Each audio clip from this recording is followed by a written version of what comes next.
Bonjour, bonsoir Internet, j'espère que vous allez bien.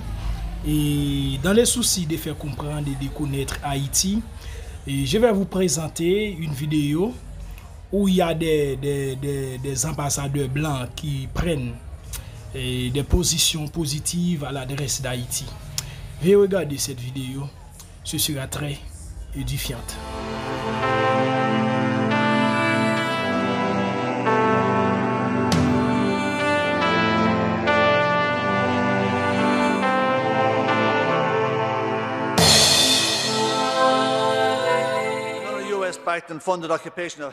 Une autre occupation d'Haïti soutenue et financée par les États-Unis, qui sera présentée sous un visage noir par le Kenya, est l'une des pires idées que j'ai entendues depuis longtemps. La police kenyane est notoirement violente et a une histoire de collusion avec les gangs plutôt que de les perturber au Kenya. Haïti a été occupé à plusieurs reprises et à chaque fois la situation semble empirer. La crise actuelle est le résultat direct de l'occupation menée par l'ONU sous la direction du Brésil de 2004 à 2017. Haïti n'a pas besoin de forces étrangères. Il a besoin que le FMI cesse de le noyer dans la dette. Ils n'ont pas besoin de programmes d'ajustement structurel. Ils ont besoin de travailleurs de la santé et de l'aide, d'un allègement de la dette et de la capacité de produire leur propre nourriture. Dans les années 70, Haïti était autosuffisant en production de riz. Maintenant, il achète 82% de son riz aux États-Unis. Quand les États-Unis cesseront-ils d'étouffer Haïti, de réaliser des coups d'État, de soutenir des dictatures et d'écraser leur économie? Cette mission est une catastrophe en matière de droits de l'homme en devenir, tout comme toutes les précédentes.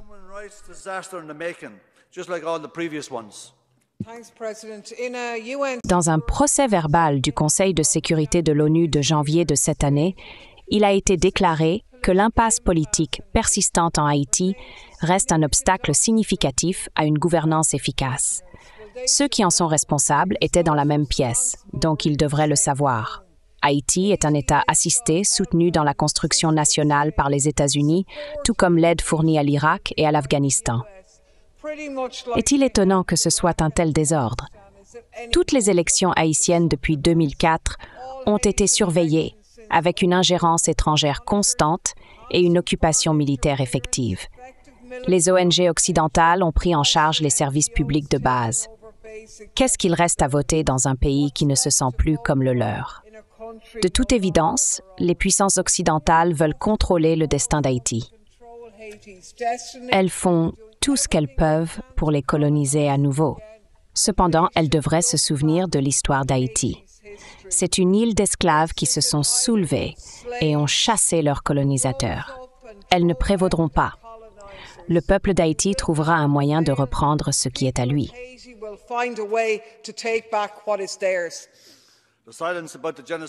Le silence sur le génocide à Gaza est assourdissant. Les dernières conclusions du Conseil européen ne mentionnent même pas Gaza, Israël ou la Palestine. Il n'y a eu aucun débat sur Gaza lors de la plénière de cette semaine. Un vote pour inclure la décision historique de la Cour internationale de justice à l'ordre du jour a été défait hier. Seuls 67 députés l'ont soutenu. Il y a eu 100 000 victimes en 4 mois, avec 1,8 million de personnes déplacées. Ces individus sont en insécurité alimentaire, ont été nettoyés ethniquement et sont maintenant en train de mourir de faim. Plus de 11 000 enfants ont été tués par le régime israélien. La plus haute cour des Nations Unies a statué que les Palestiniens à Gaza risquent un génocide. Pourtant, nous ne voulons pas en parler ici. Des gens partout dans le monde sont descendus dans les rues pour exiger un cessez-le-feu, mais l'UQMR se tient aux côtés du projet colonial sioniste. Censurez-vous la discussion sur le génocide parce que vous êtes complices. L'UMR est trempée d'hypocrisie et du sang des enfants palestiniens.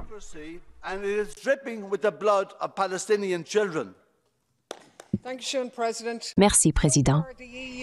Jusqu'à présent, la réponse de l'UNRWA et des États-Unis à la situation en Israël a été tout droit sortie du manuel de l'agresseur. Darvo, nier, attaquer, inverser victime et agresseur. Et si cela ne fonctionne pas, il change simplement de sujet. Alors que la situation à Gaza continue, vous voulez parler de tout sauf de Gaza. Vous refusez de mettre le sujet à l'ordre du jour. Un ordre du jour qui est truffé de tous les clichés imaginables. Du Venezuela à l'Iran, avec un focus spécial sur l'ingérence russe. Pendant ce temps, de l'autre côté de l'océan, l'agent spécial Nancy Pelosi signale, en qualifiant les manifestants palestiniens, d'opératifs du Kremlin. Comme une horloge, des insinuations sombres commencent en Europe. Tout le monde peut voir ce que vous faites. C'est fastidieux et prévisible. Vous faites cela depuis 2016 et cela ne va plus fonctionner. Le monde s'est concentré comme un laser sur le problème. Tout le monde sait que cela se passe et l'Europe est... Oui.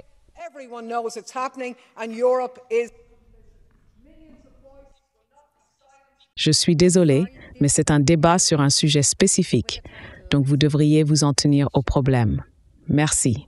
Le problème concerne le fait de faire taire un sujet qui est pertinent pour les gens. Votre temps de parole est également terminé. Donc, merci beaucoup. Nous passons maintenant à notre prochain intervenant, Rusia Geyer.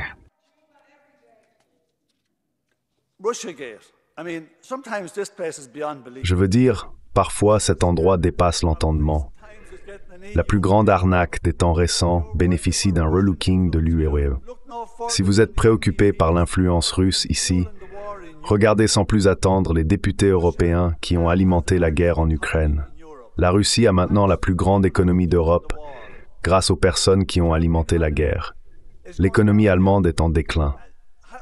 Mais comment est-ce possible? Les personnes qui ont réellement soutenu la guerre en Ukraine et qui ne voulaient pas qu'elle s'arrête ont en fait rendu service à la Russie. Êtes-vous payé par les Russes? Je veux dire, votre incompétence aide la Russie. Poutine et ses acolytes ont repris le contrôle total de leur économie, grâce à vous. Vous êtes une blague. Quand allez-vous grandir? Je veux dire, la quantité de bêtises que nous avons entendues ici aujourd'hui à propos du Russiagate est hors échelle. C'est comme écouter des enfants.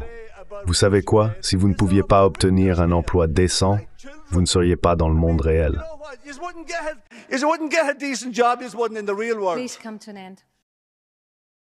Veuillez mettre fin à cela. Avant que la Russie n'envahisse l'Ukraine, l'OTAN était en déclin terminal. La prétention à la supériorité morale européenne n'était pas convaincante. C'était une force épuisée, discréditée par des décennies de guerre illégale en Irak, en Libye et en Afghanistan. Puis la Russie a mordu à l'hameçon et toute cette triste saga a été oubliée. Les dirigeants européens défilaient, chantant la gloire, drapés de drapeaux, prétendant se soucier de la démocratie et du droit international, tout en signant avec empressement des contrats d'armement.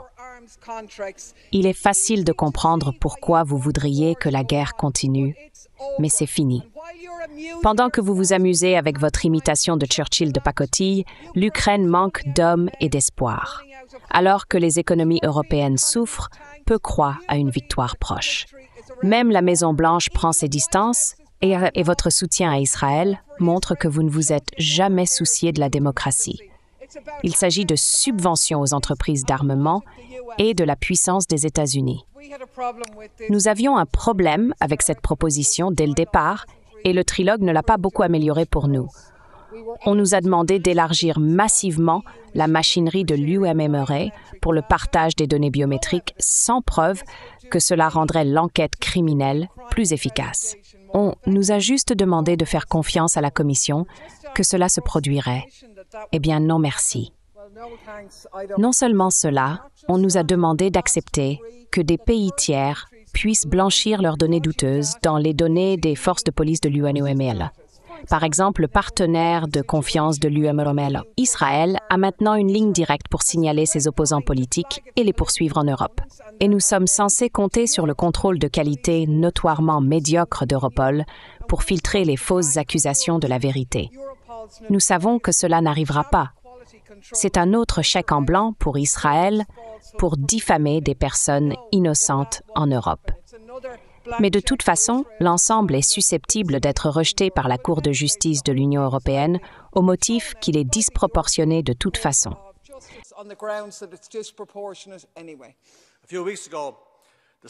Il y a quelques semaines, le compte Twitter de l'État d'Israël a publié une photo d'un soldat israélien à Gaza tenant un drapeau de la fierté. Le drapeau portait la phrase « Au nom de l'amour, écrites dessus.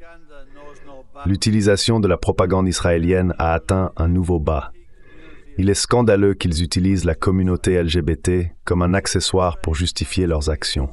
Présenter la société palestinienne comme homophobe ne justifie pas son effacement. Leur préoccupation n'est pas les droits des homosexuels. Leur objectif est d'améliorer leur terrible réputation mondiale et de diaboliser les Palestiniens en répandant la haine islamophobe. Les puissances coloniales ont historiquement utilisé les idées de civilisation et de droits de l'homme pour justifier leur exploitation et leur contrôle militaire. L'excuse d'apporter la liberté et la culture pour justifier une campagne génocidaire n'est pas nouvelle, surtout pour les Européens. Il est clair que les tentatives de pinkwashing d'Israël sont transparentes. Si l'UMENT se soucie réellement des droits LGBT, elle devrait soutenir la communauté LGBT palestinienne dans leur lutte pour la dignité et l'autodétermination.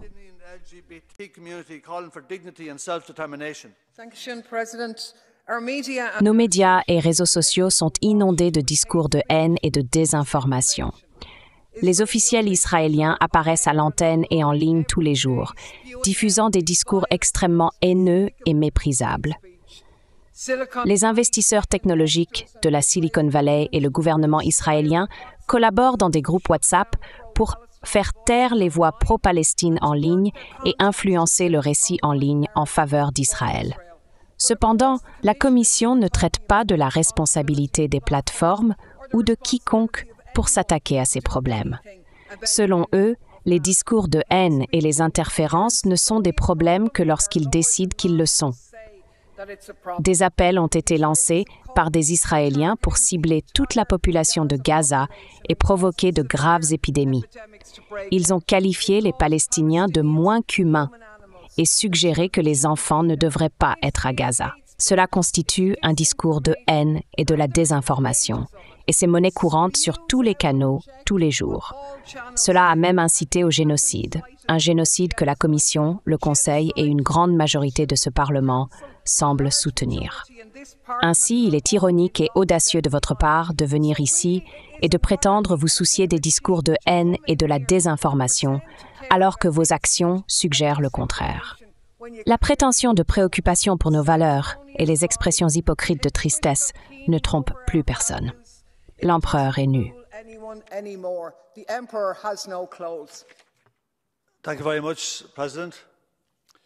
Merci beaucoup, Monsieur le Président.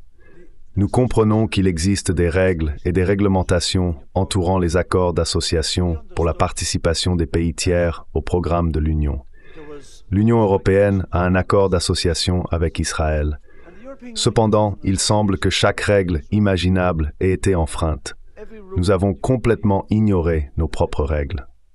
Israël est accusé de commettre un génocide en Palestine et persécute le peuple palestinien depuis 75 ans.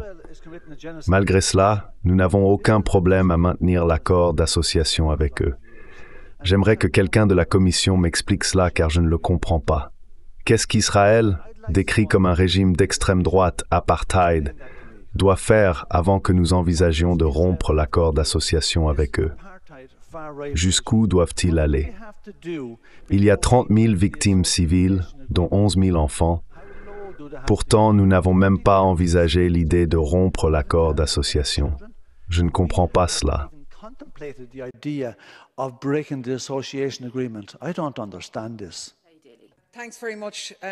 Merci beaucoup, Monsieur le Président. Cette question orale appelle la Commission à légiférer pour permettre un contrôle démocratique par le Parlement de la mise en œuvre des accords d'association comme Horizon Europe. Le moment ne pourrait être mieux choisi. Par exemple, pourquoi Israël fait-il partie d'Horizon Europe?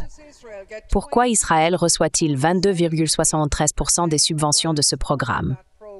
Pourquoi l'argent des contribuables européens a-t-il servi à financer le développement du logiciel espion Pegasus, qui a été utilisé pour cibler des journalistes et des politiciens européens? Et pourquoi l'accord d'association UE-Israël est-il toujours en vigueur face aux actions d'Israël? Des centaines de milliers de personnes à travers l'Europe demandent la suspension de cet accord. Même ceux ici qui ne sont que tièdes partisans de la Palestine comprennent cela. Je me suis abstenue de ce vote parce que bien que le contrôle serait une amélioration, nous avons besoin de beaucoup plus de pouvoir. Nous devons être capables de rompre les accords lorsque les droits de l'homme sont violés.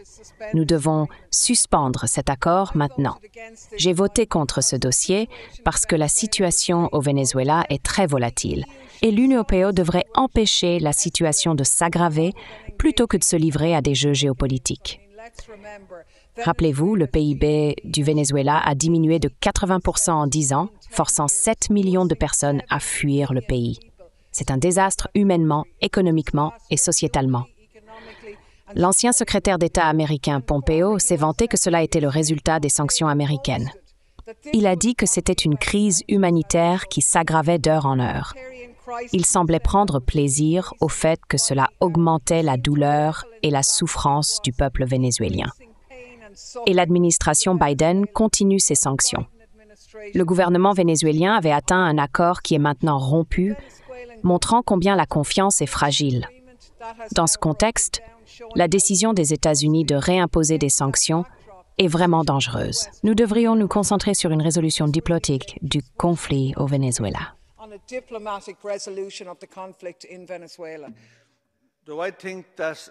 Penses-tu qu'il existe une démocratie saine au Venezuela? En fait, non. Mais je n'en vois pas non plus ailleurs.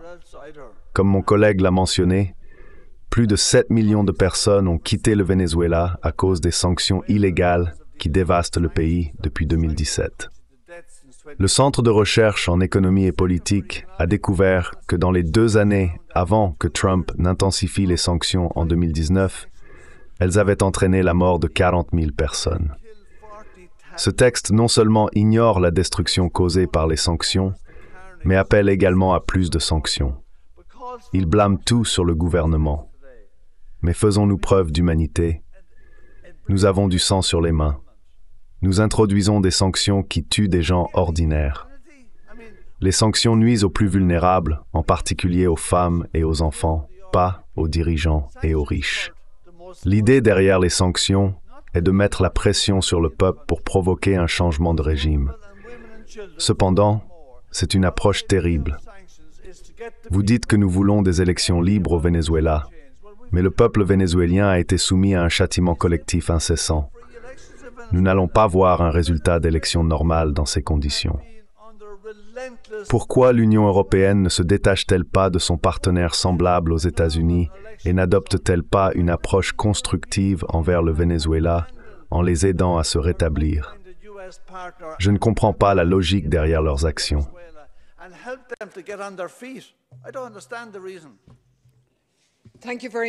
Merci beaucoup, Président. J'ai voté pour ce dossier parce que je veux que la délégation de l'UMR soulève quelques priorités à la Commission de l'ONU sur la condition de la femme en mars. Ces priorités incluent l'impact de la guerre sur les femmes. Considérez les femmes à Gaza, où les femmes et les enfants constituent 70% des victimes. Il n'y a pas de médecins, de sages-femmes, ni d'infirmières pour soutenir les femmes pendant l'accouchement. Il n'y a pas de médicaments contre la douleur ou d'anesthésie. Les femmes doivent utiliser des morceaux de tente pour absorber leur saignement postpartum. 2 mères sont tuées par Israël chaque heure. Des dizaines de milliers de bébés et d'enfants sont laissés sans les bras chaleureux de leur mère pour les tenir. Des milliers voient leur mère mourir devant eux, laissées à hurler et pleurer. Les femmes sont écrasées par un chagrin inimaginable, sans un moment pour se remettre, regardant leurs enfants mourir de faim. Cependant, pour les féministes du missile de croisière ici, il semble n'y avoir aucune empathie. Elles veulent que les atrocités continuent. Ce n'est pas du féminisme, c'est une abomination. Je ne sais pas si Dieu leur pardonnera, mais moi et des millions d'autres, certainement pas.